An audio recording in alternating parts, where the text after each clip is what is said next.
Hi, everyone. Thank you so much for joining us today for this panel about the power of social media, highlighting TikTok, Triller, Instagram Reels, and YouTube Shorts. We have an incredible group of experts with us today across the digital landscape to talk to you all and highlight from a brand and talent perspective how you can best tap into social media.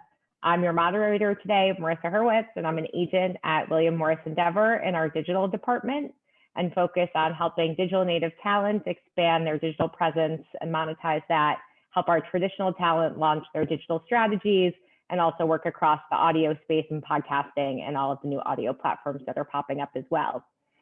We'll start with intros from everyone so you guys can get a sense of who our panelists are and their levels of expertise today, which are all incredible.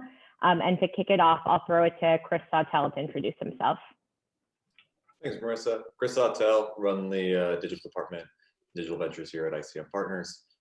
Like yourself, running the gamut of helping build and represent talent that not only start on social media, by way of social media, exploiting their passions across multiple verticals across entertainment.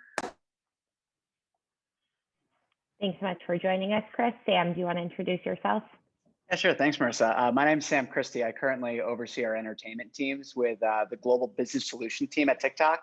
What that essentially means is working with studios, brands, creators, bringing them all together and using TikTok as a platform to promote entertainment content. So anything ranging from different streaming services, anything, hopefully very soon, more titles coming to theaters, anything on television and live events, sports and the like. So really happy to be here today. Thank you. Thanks so much for joining us. Tori, over to you. Yeah, thanks. Hi, Marissa. I'm Tori Wetzler. I'm an agent in CAA's Digital Media Group. I started my career at CAA 10 years ago this month. Crazy. In our music department, I was overseeing tour sponsorships and endorsement opportunities for our big music roster. So that's really where I got my start in all things talent and brands. And then I transitioned into CAA's Digital Media Group when it was really ramping up about 4 years ago. And today I represent my own clients, mostly in the lifestyle, entrepreneurship, and wellness space. And I also sit across various client teams across the agency, both in digital and traditional, and really focus on brand partnerships, licensing, capsule collections, digital media strategy, launching new projects with our clients, live and virtual, speaking engagements and events, and really everything else in between. I'm excited to be here. Amazing. Tom, to wrap up our intros. Yeah, thanks, Marissa. Good morning. My name is Tom Balamasi. I head up brand strategy and audience development at Jukin. Jukin is well known for our user-generated content licensing business. And we also have several consumer-facing brands like People Are Awesome, Fail Army, and the Pet Collective. My team programs and operates those brands on all the leading social platforms, leveraging the licensed content that we acquire from just regular folks all over the world on all the social platforms as well. Fantastic. So as you guys see, we truly have experts across all of the digital landscape here with us today to help us sort of talk about these platforms. So to sort of kick us off, let's start with the basics. What are some of the differences that you guys see between TikTok, Triller, Instagram Reels, and YouTube Shorts? Sam, do you want to, as our resident expert in TikTok for sure, do you want to start us off with that? Yeah, happy to. I think, TikTok, so it's funny, those four names were not names that existed 3 years ago. So they're all like kind of brand new to the space. And obviously when we're talking in like a digital Hollywood landscape, it's all about entertainment. And I think the difference of TikTok from some of the other spaces that you may have mentioned here just now is that we're really not social. I think we're much more of an entertainment and a content discovery platform. Discovery in the sense that anyone who's used TikTok, you see that your feed experience is it's very different from anyone else's. And I think part of the allure and part of what keeps people really engaged here is that there's a certain ease of use, a very relatable factor to TikTok. As you go through that platform, you find that your For You page really is finely tuned to fit you. And I think one of the interesting parts of that, one of our kind of, I would say, superpowers here, and something that we're all going to talk about a lot today, is that use of creator. And I think there's a big differentiation between what we used to call as social influencers when we reference social media. today on TikTok, we only refer to talent on TikTok as creators. So it's all about people creating new content here, using TikTok to be discovered, create, and be a part of their own community, and really just share more about their own experience, more authenticity and more around like their experience as a creator on TikTok. What can they bring to the fold that may not have taken off in some other capacities just because of the methods or the ways that content's discovered on TikTok today? So I think ultimately, we really like to talk more about the fact that we're here to entertain more than we are here to behave with other social platforms, where social platforms may be more about sharing in some other cases. We're here, I think it's more about discovery and really kind of joining in on a community. I'll jump in. I think as a media company versus an individual creator, but with several brands, and within each brand we have faces and voices and personalities attached to each brand, it's been pretty fascinating trying to carve out a strategy for this sort of new short form video versus where we started, Facebook, YouTube, some of the more legacy social platforms. I agree with Sam in terms of the sort of user experience is really geared more towards discovery, dipping in, dipping out. But I will say, because the cost of entry and the cost of staying is much lighter on any of these platforms, we are seeing tremendous engagement and just interactivity with the content, even something as simple as tagging a friend, throwing up an emoji. It shows us that people are actually watching it. And we're able to drive a lot more people to see this stuff. It is a bit more ephemeral, right? Than we are on maybe some of our more thought out stories or lives. So I would say generally that's what we're seeing as sort of these short form video platforms versus kind of how it started. The other thing I wanted to pick up, this is nuanced for YouTube. Their entry was very interesting for us because we've been publishing YouTube for years. They automatically threw videos that were under 60 seconds into what they call shorts. You could also hashtag something shorts, but their algorithm just picked those up. So we didn't really have to do anything to get started on shorts or really think too hard. Now on the flip side, I think you all read, they have a new sort of camera app, and that's harder for us as a scale publisher to jump into without putting a person on that, a person on TikTok, a person on Reels. So that's kind of how we're seeing differences. It's sort of how do you enter this as a multi-brand creator? Some of our brands and personalities are more active in some ways than others. Other brands were kind of pulling in that UGC and sort of promoting it on our feeds. And in other cases, TikTok, for example, we actually did some custom content for the platform, some of the learning fun content last year. So for us, it's been pretty interesting just dipping toes in, but now we're kind of viewing all of the short form video as something we really need to focus on and grow. And it's quite different from the 3 minutes on Facebook and the 8 minutes on YouTube. Just to piggyback on you, Tom, I think the only point I want to make in terms of your question, Marissa, watching TikTok, I think what TikTok's done so profoundly, the short form quote unquote video, it's that rotating roulette, so to speak, or like that almost like bingeable quick channel surfing.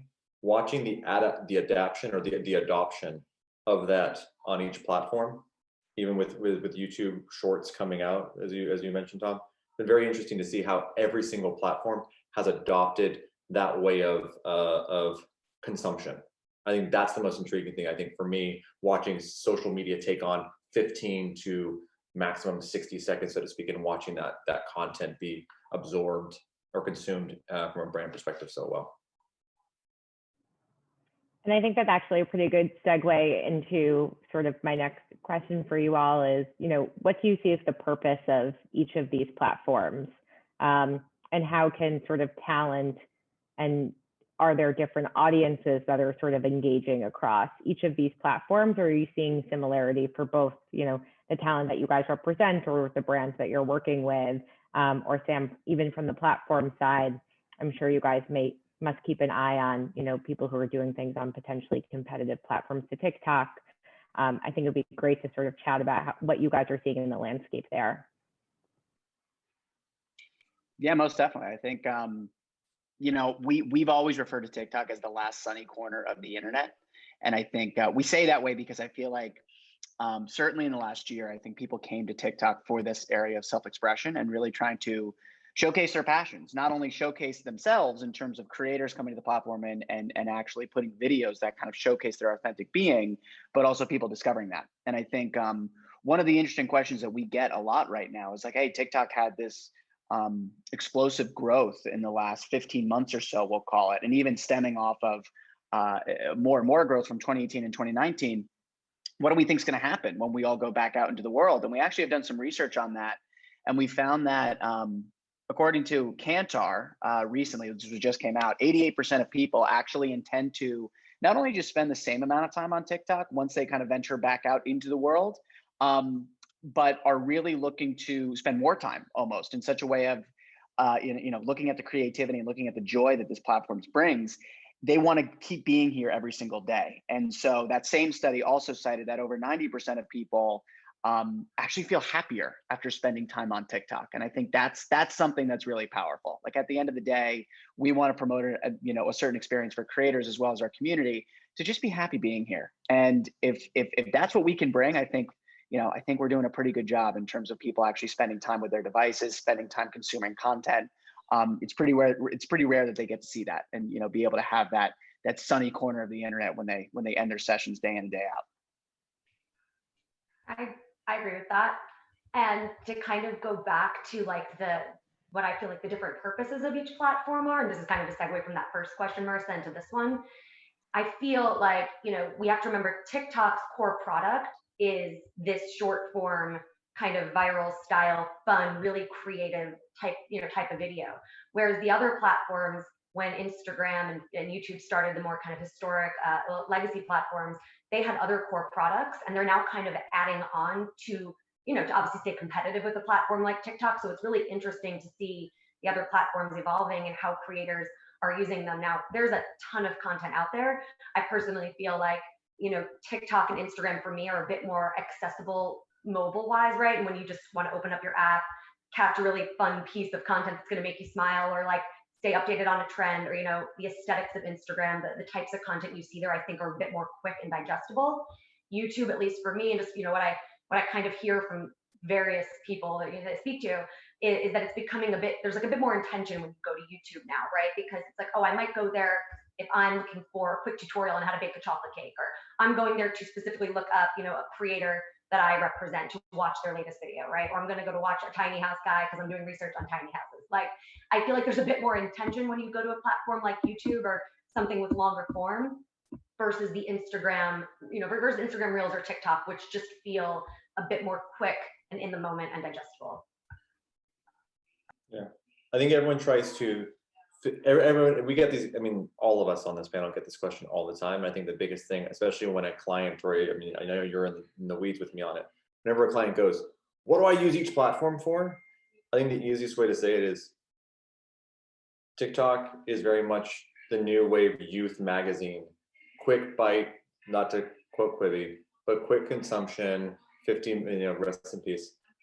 Consumption. Instagram is a little bit almost like it's a way where everyone comes to, I almost say like, sorry Sam, the gold standard, because celebrities were already on said platform, so the onboarding of them, they jumped on by way of the Facebook, so to speak. So it's almost like the Oscar A-lister people are there, and so like I'm just a kid that still needs to make this look fancy and clean all the time. TikTok so brilliantly has really captured a movement of Gen Z. And YouTube, in a weird way, and I feel like as someone that still very much consumes YouTube, and I'm not calling them the old school person, but people, to your point, Tori, are using YouTube to learn something, and someone that might be 16 is looking for a quick moment to enjoy and not still looking to, they're getting distracted by that quick, euphoric enjoyment of dopamine. I'll be very curious to see how Shorts works, because I don't know. I think for us, when Reels came, we really used Reels to get our content in front of new audience that weren't following us on Instagram. So that continues to be a pretty interesting use case for us, attracting new people to the brand, people that aren't on Facebook, people that aren't. Certain of our brands are bigger on YouTube than others, so it doesn't make as much sense to spend a ton of time on the ones that aren't as big on YouTube. So we've used Reels for that. I'd say the challenge for us with any of these platforms with this type of video is they don't monetize right now in terms of indirect revenue. I mean, we're a scale publisher, right? I mean, if we were a single creator, yes, we'd be getting endorsement deals all day long. They'd be flying us to review the latest hotel, and you guys know the drill. But for us, it's interesting how and where to play. We obviously have a direct sales team that does branded content, and we'll make that. I think everyone on this call, and hopefully many of you listening at the conference, understand how heavy a lift branded content is, and unless it's done really well, it's not always great for the audience. We do it really well because we use UGC, and we really, the people that come to us and spend with us want that, understand it. I think it's trickier, for brands like us to walk that walk. It's probably easier for individual creators because, again, the audience knows the drill. They're happy their creator is, getting flown around and getting free spot treatments. So for us, it's been interesting where and how to play and how to focus time, right? So we obviously need to focus a lot of our time on the stuff that makes us money, but we also have had a lot of success growing massive audiences on TikTok. So what we're trying to think about is, Pet Collective, for example, probably one of, if not the largest pet account on TikTok right now. And we're trying to think about, okay, how do we become almost that discovery channel? Like TikTok's pretty good with the algorithm getting you more pet content, but how do we become that discovery channel for something a little bit more curated around pets we think you might be interested in, or people who are doing awesome TikTok videos that are pet related for that brand, and bring them into our world. So we're starting to think about TikTok almost the way we think about Instagram, where, maybe we're the influencer that brings people together that everyone wants to work with. Now, this is early days, and just stuff we're starting to think about. I think I wanted to end with that anecdote because I think the short answer to your question, Marissa, is we're all just figuring it out. I don't know that Shorts has been out for what, like a couple of months? Like, we don't know what we're going to use this one for, that one for. I can only share with you kind of what we've done so far and where we've seen some success. No, absolutely. I think that's all great insight from you guys. And I think agreed, it'll be really interesting sort of to see how these platforms continue to grow and expand, and see where they sort of what audiences continue to come to each of them as well. So I think transitioning, sort of beyond this, I think one really interesting thing that may be relevant to the audience here is, as brands and budding talent are sort of looking to expand and figure out their strategy across the social media landscape, how do they and where should they start in trying to figure out which one should they target, or double down on once they start to build an audience across each of these platforms? And how do they sort of figure out where they're going to see the most return, if that is even possible to sort of anticipate from your guys's, visibility into the landscape?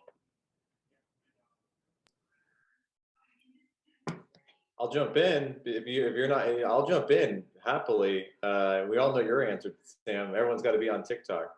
Kidding.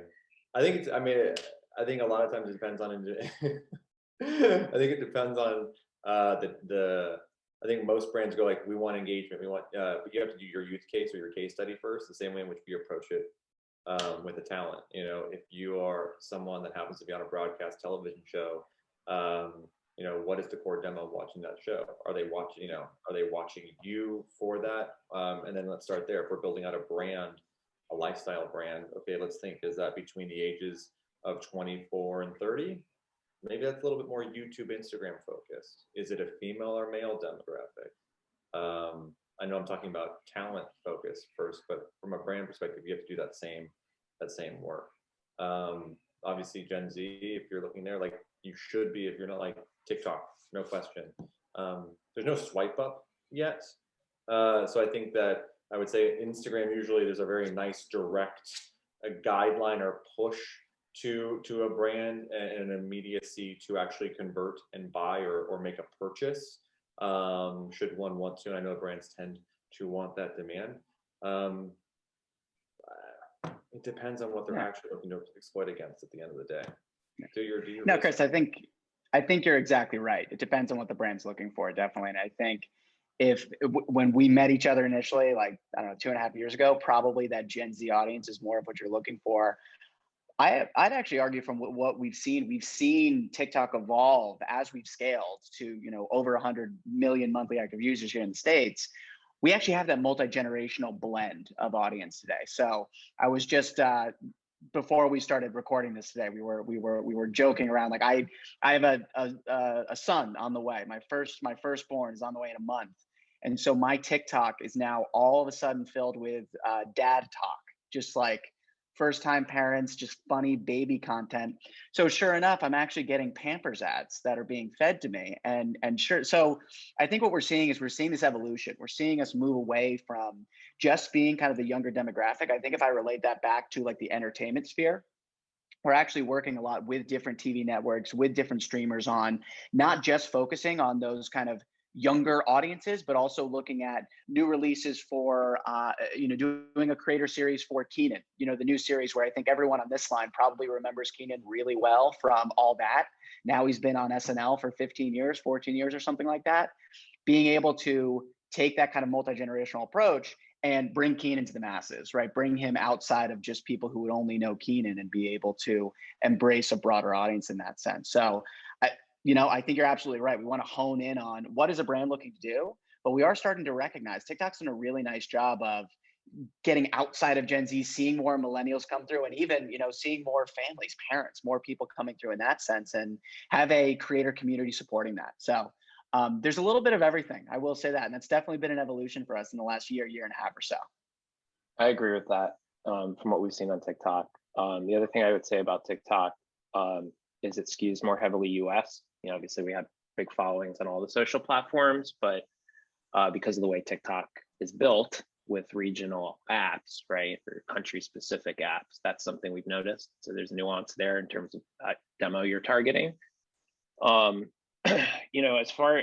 not really talking about Snapchat on this call, and they were the OG short video, vertical video people. Obviously they've evolved.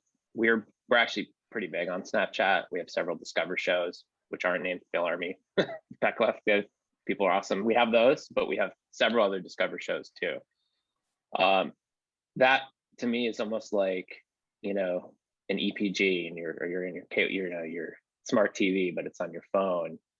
That is very heavily geared toward a young audience, but obviously it's a little bit more intentional where you start, but they do feed you the next thing, right, when you're done. So and the length's different, but I wanted to mention them because I think a bunch of us forgot about Snapchat for a while after the filter and geo filter and face filter craze, all the augmented reality.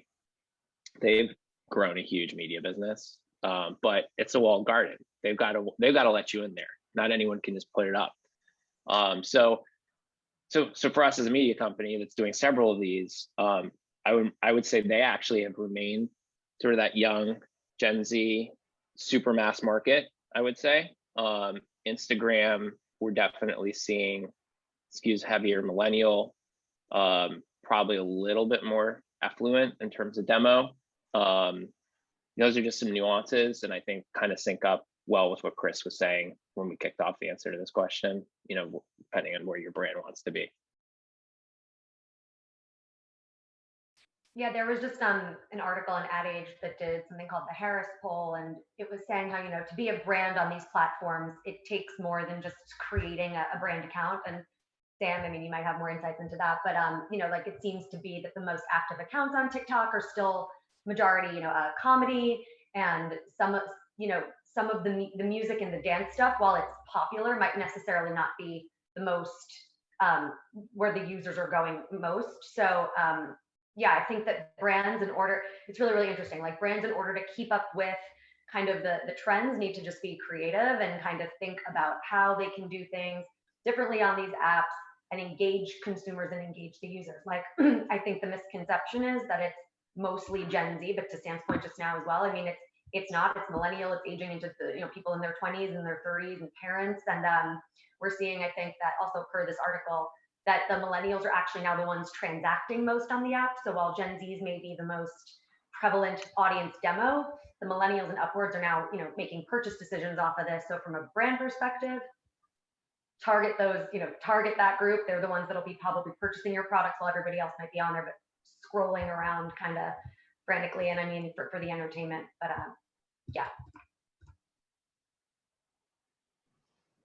And I think sort of, Tori, to that point too, to take this a little bit further, how important is it for you guys when advising your talent and or the brands that you guys are building or the brands that you guys represent to create different content for each platform?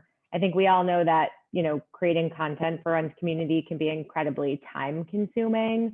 But how important do you see having all of those different facets for each platform be? And then on top of that, is there ever an instance where content can translate across some of these platforms where you don't need to necessarily create a different TikTok or Snapchat video or IG Reels?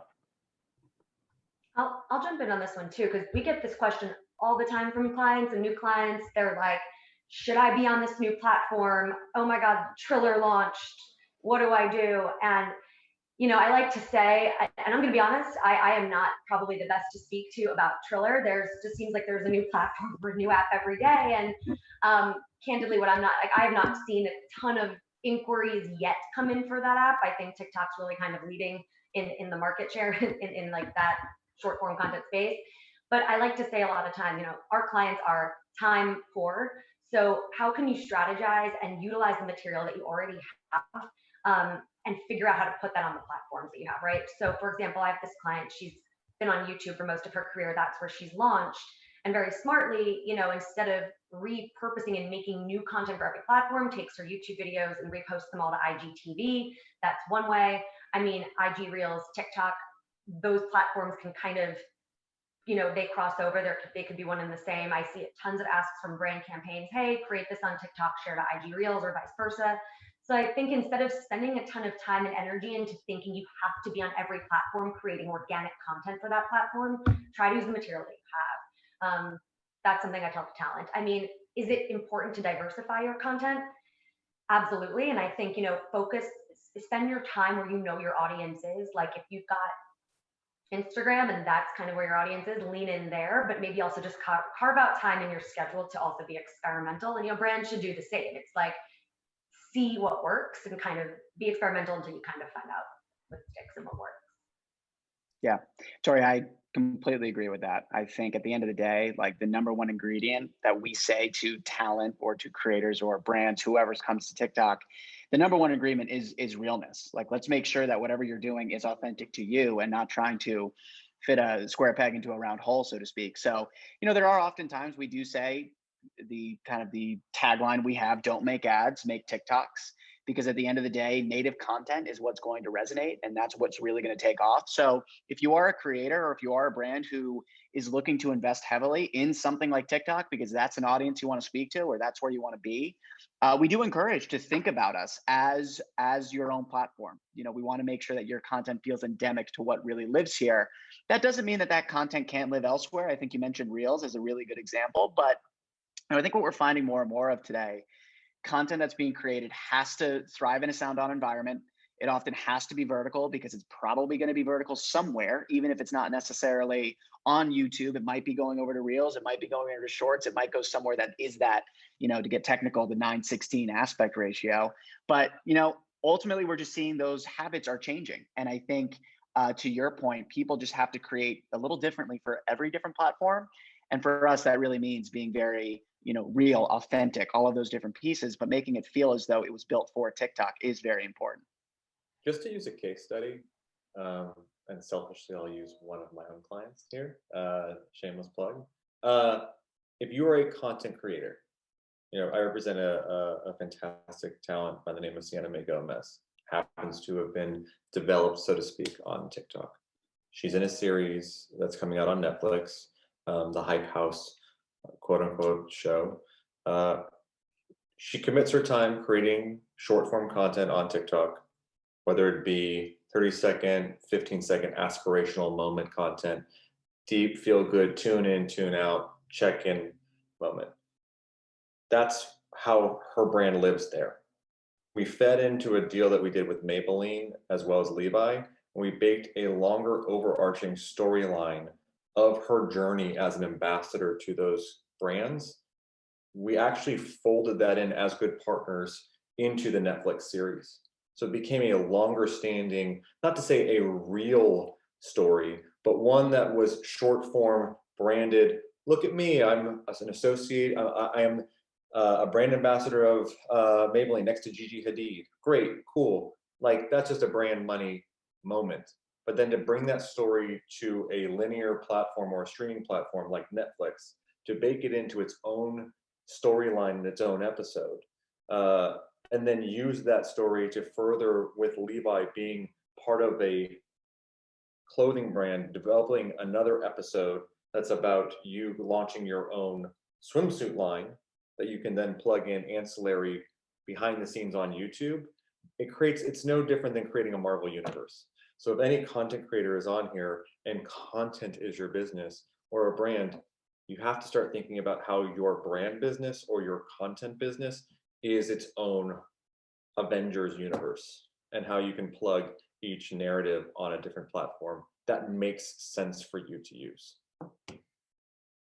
We have to think about how a piece of content lives on different platforms. What we would do, same sort of piece of content, but we've got some original programming now. For example, we cannot do 8 minutes on these short form platforms. So how do we, and I don't just want to cut it up to 30-second bits and bytes, but we have a lot of great footage. We curate a lot of user generated stuff. And so what we kind of learned working with TikTok and learning fun stuff, we did a bunch of pet content last year, is we did initially just cut longer stuff into bits and pieces, and it didn't do well. And then when we took the footage, stripped out the graphics, used native TikTok graphics, and made this pet episode, mini episode, just super specific, and service content, like do this, not that, or here's how to get the knot out of your dog's fur. That did much better. People want to dip in, dip out, get something and move on. And I think it's very important to have that setup happen quickly on all of these platforms, to be very direct. What am I watching right now? I think the other thing for us is, because we're featuring other people a lot and our own people a little, when we have our own people, it's usually straight to camera. Our team will do memes. So a lot of meme content, I would say. We do video memes. And it kind of just brings it to life, and we've got all the video anyway. So those are some areas we've been sort of adapting as a scale publisher. We have to think about, how are we going to get utility? As Tori was saying, like, we can't do it 4 times. So if we do it like once, okay, how would we do it 1.75 times to make sure we're putting our best foot forward for each platform's nuances and audience preferences? I think that's great insights. And I think, it sort of leads a little bit into, Chris and Tori, a little bit what you guys talked about on brand partnerships and monetization, and sort of alluding towards monetization on these platforms. I think one thing that would be really interesting to talk about and dive into a little bit is, obviously one of the benefits of working with creators is they have these incredibly engaged communities that they have built. And so I think one thing that could be really interesting to chat a little bit about is, brands can see multiple benefits from brand partnerships and working with creators. I think one thing that could be interesting to discuss is a little bit of a deeper dive into how can brands maximize these partnerships with creators on these different platforms, and what does that sort of look like in an ideal world. Definitely geared a little bit more towards, I'll be biased on the representation side of this for a second, obviously, into talking about kind of our ideal partnerships as agents for our talent and what that could look like. And then maybe Tom and Sam, from people who have done a little bit on the flip side of both the platform side of things and then the brand side, maybe chatting about from your guys' insight on that as well. Take it away, Tori. Thanks, guys. I know, I'm so curious to hear other, like, the reps' thoughts on this question. Yeah, with my agent hat on, there's a lot I could say, right? I think there's a lot of, when it comes to brand partnerships, right, there's a lot of buzzwords in Hollywood. It's very trendy right now for a lot of brands and just entertainment companies to want to say, for example, that they want to work with diverse creators, that there's a mandate to do, you know, we need to have X amount of talent in our wheelhouse by, you know, where we're making a mandate that we want to work with X amount of diverse creators by X year, right? Or we want to work with the people of color. And we have these budgets to do that, right? And we want to make sure there's mandates across these companies, right? And then we get an offer or a proposal, and the budget is X for, you know, X talent, and it's maybe not, the financials maybe don't really make sense with the offer, the ask that we're seeing. And then also in the news, I'm reading headlines that X company, you know, has just grossed X hundreds of millions of dollars last quarter. So for brands out there, I would love to see, you know, when it comes to just financials of deals, and when companies and brands say that they really want to invest in talent and that they really want to work with a certain subset of talent, please just, you know, step up and put your money where your mouth is. I think talent wants to feel invested in, and it's sometimes hard as a representative to guide our talent to go do something that maybe you know, we don't think is the best idea, and talent, of course, is going to turn to us for our opinion and our advice and guidance. So maximizing, you know, relationships. I think if you start small, that's great. We're all for relationship building, but we would really love to think bigger picture, long terms with our branded partners, especially on how we can grow these relationships. Because sometimes, you know, we're hearing one thing, but we're seeing another when it's actually presented to us. So that's me with my agent hat on and my opinion on that. I'm gonna take this to a real place and boot me from the Zoom immediately if you know, Victor, I'm looking at you as the overlord. Instead of talking about it from an agency financial perspective and going all in on like make money, go, because I do that way too much in the background. I think with movements like Stop Asian Hate and last year Black Lives Matter, brands have to, like to Tori's point, you know, brands have to understand that I received so many offers for Asian Americans. I don't mean to call them, for Americans that happen to be of Asian descent within this last month. And it's the usual suspects, getting money thrown at them to represent a conversation about a topic at hand. And brands have to understand that to some degree, you are buying someone's voice and what they represent and their identity to make your brand appear diverse or to appear, you know. And if you're going to do that, yes, sometimes by the way, I appreciate those people that made those offers. We, you know, our talent also love the idea sometimes about the idea of being able to speak up and have the conversation. But it also rose conversation with some talent that were like, this is an uncomfortable conversation and I don't want to be at the forefront of this. And I don't think, I'd rather this get donated, or I don't want this money, or I don't want to have this conversation.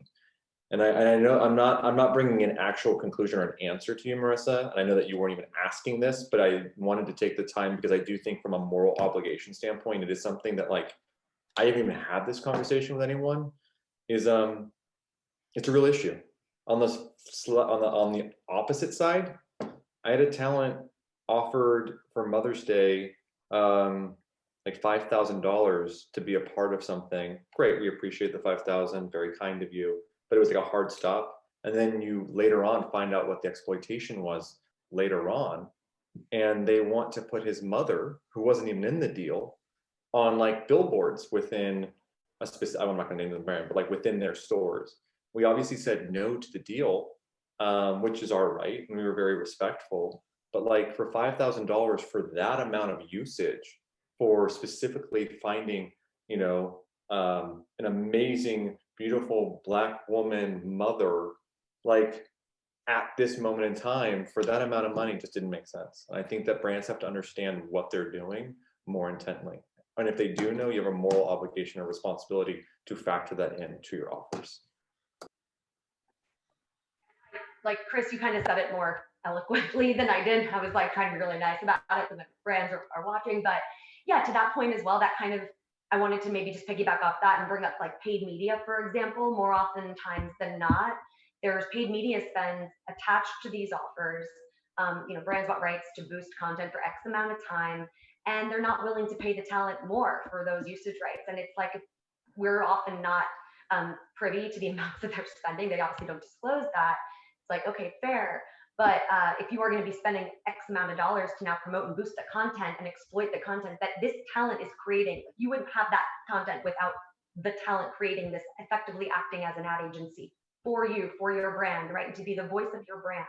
They should participate and see some of that spend as well. So that's just another thing I wanted to bring up, because that argument kind of comes up. I know maybe we've deviated a little from the initial question, but these are just some of the, you know, kind of ins and outs that come with the deal making on the talent side of things.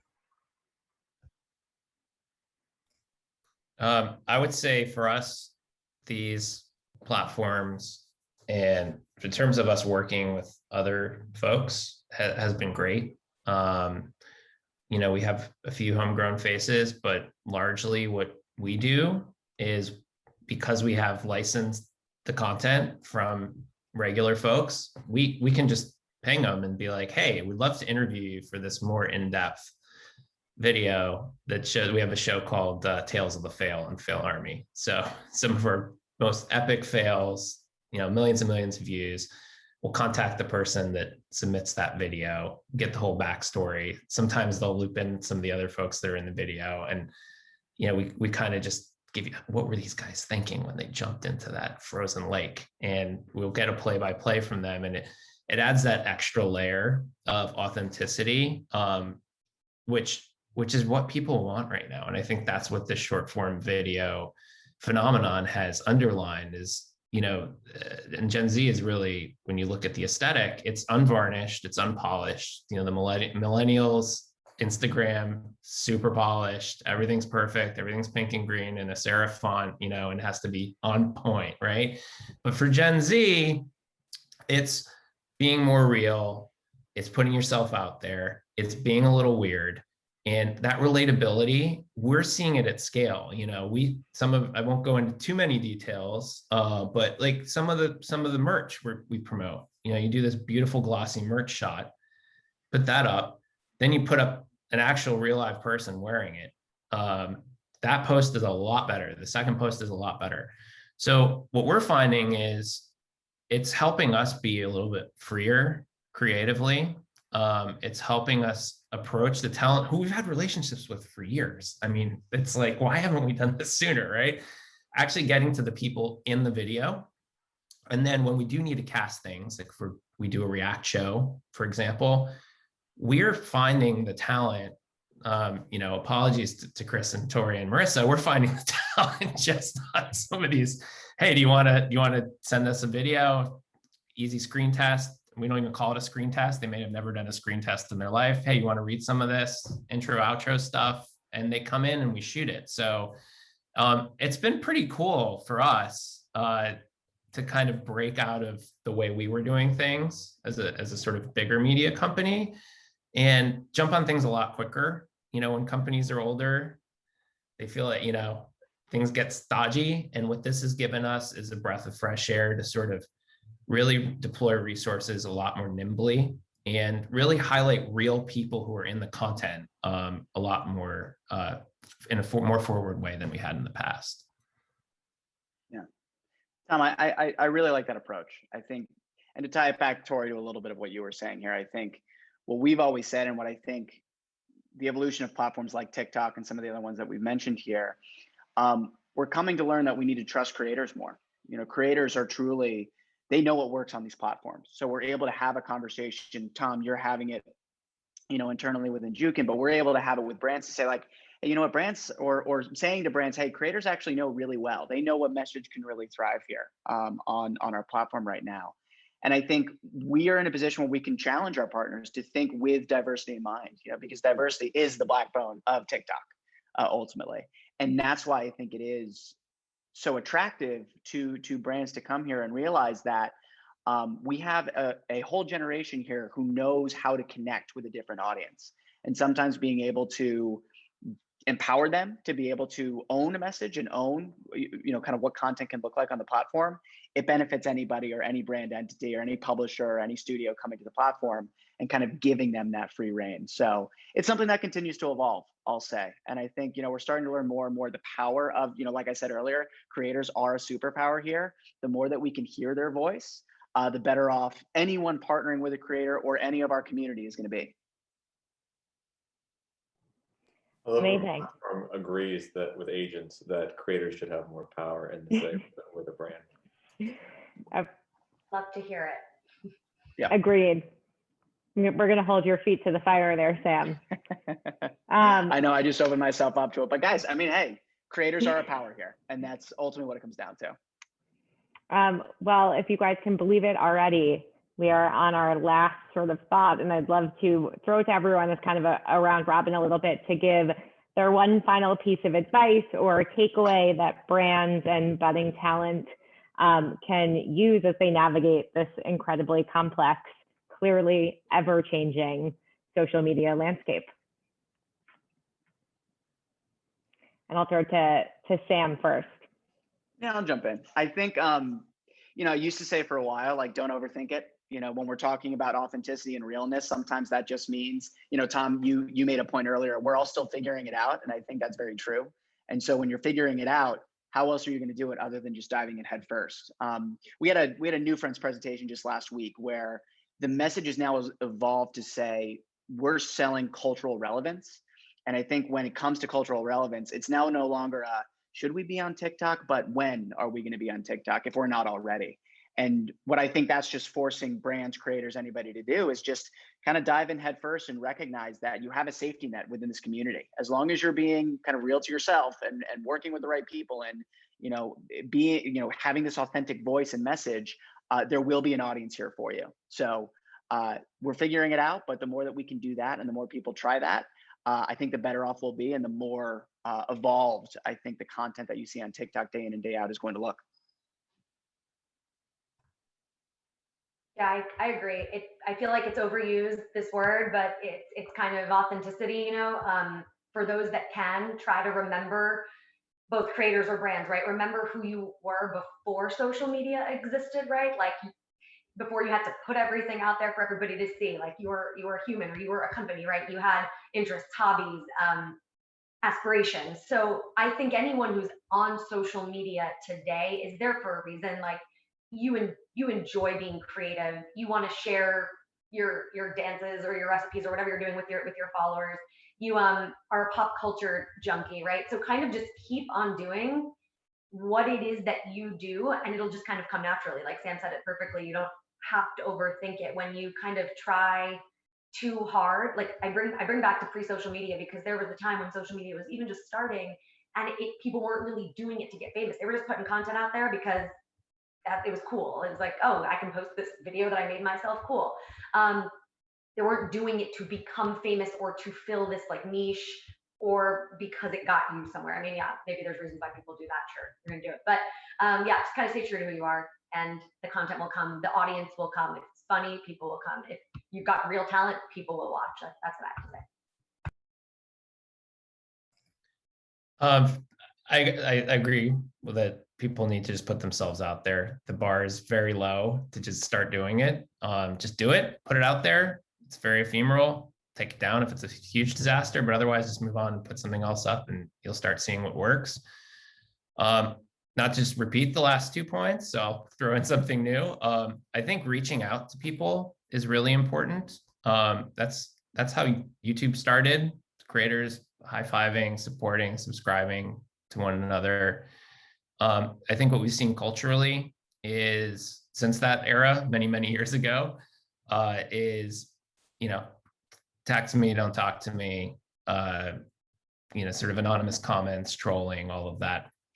And I do agree with Sam. TikTok has been sort of a positive breath of fresh air in a somewhat toxic landscape, as I read through all the comments on some of our posts. And as I read through some of the comments in some of our posts, when people start to defend the other versus pull the other one down, that's our viewers. I'm saying, as a creator, reach out to others, work with others. You'd be surprised who wants to work with you. And when I say creator, I mean folks like us too, that have brands as their handle and people as their handle. We found it a lot just more natural to have that conversation than in the past. And I think it's people helping people helping build the following, people whose content appeals to a similar tribe, and discovering that way as well. Ultimately humanizing what this is, I think, is a positive development with short vertical video, because it is so authentic, it is so direct. And I would love to see more reaching out. Obviously it happens mostly via DM in this case, because it just pops out of the feed otherwise. But I think that's going to be really something that will catalyze the next wave of creativity in this format. Yeah, you took mine, Tom. I'm going to say it in a different way, but still skinning the cat the same way. Take action versus reaction, both as a creator, but also as a brand. Again, I thought the ocean spray moment was probably the best way to react to a video and capitalize and also celebrate. But also, the same way in which I get bogged down in my inbox and I'm just emailing all day, I've noticed the best work that I've done is being proactive and reaching out and actually going out to the community and saying, hey, I have this idea, this has to be told, versus waiting for someone else to put you in theirs. Great advice from all. And I think that was really great. So thank you guys so much for joining us. Everyone's names are listed down below and all the info from the panel. So feel free to reach out to everyone if you guys have any further questions or want to connect. And to our panelists, thank you guys so much. This was so incredible, and your guys' insight was absolutely phenomenal. So thank you all so much. Bye, everyone. Thanks, everyone.